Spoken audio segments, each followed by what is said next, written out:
एक जंगल में मिंटू और पिंटू नामी दो बंदर रहते थे। दोनों दिन भर खूब उछलते और शरारतें करते।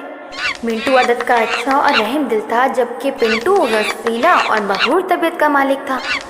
कभी कभी मिंटू उसे समझाता तो कहता, मैं फुर्तीला बंदर हूँ, मेरी फुर्ती और ऊंची छलांग का कोई मुकाबला नहीं कर सकता। मिंटू एक दिन जंगल में फल तोड़ रहा था। काफ़ी तलाश के बावजूद उसे अपनी मनपसंद फल ना मिला, तो वो दरख्त के ऊपर चढ़कर बेर खाकर पेट भरने लगा। अचानक पिंटू आ गया। मिंटू को बेर खाते देखकर कहने लगा, तुम बेर क्यों खा रहे हो? क्या तुम्हें अच्छे फल नहीं मिले? मिंटू ने नफी में सर हिलाया तो पिंटू बोला, चलो हम जंगल की दूसरी जानिब चलते हैं और वहाँ हमें अपनी पसंद के फल ज़रूर मिलेंगे। मिंटू ने कहा, हमारे बड़ों ने इस हिस्से में जाने से मना किया है, वहाँ अक्सर शिकारी घूमते हैं। पिंटू ने कहा, तुम मेरे साथ चलो, मैं देखता हूँ कैसे शिकारी पकड़ते हैं।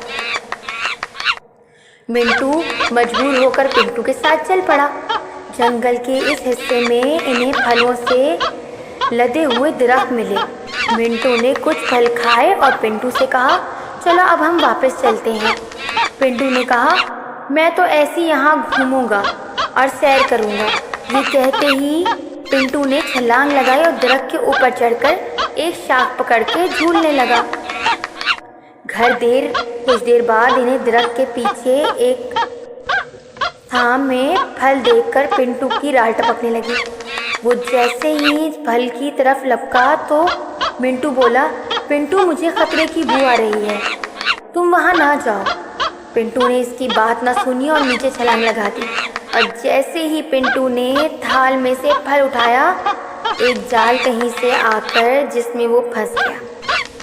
कुछ ही देर में एक शिकारी आया और पिंटू को जाल से निकालकर उसके गले में रस्सी बांधकर अपने साथ ले गया। मिंटू बेचारा दरख्त पे बैठा ये सब देख रहा था।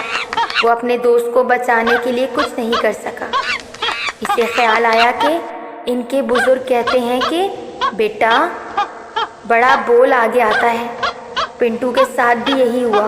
वो अपनी फुर्ती और चालाकी के परख जरूर करता था, लेकिन वो इसका कोई काम ना आ सकी।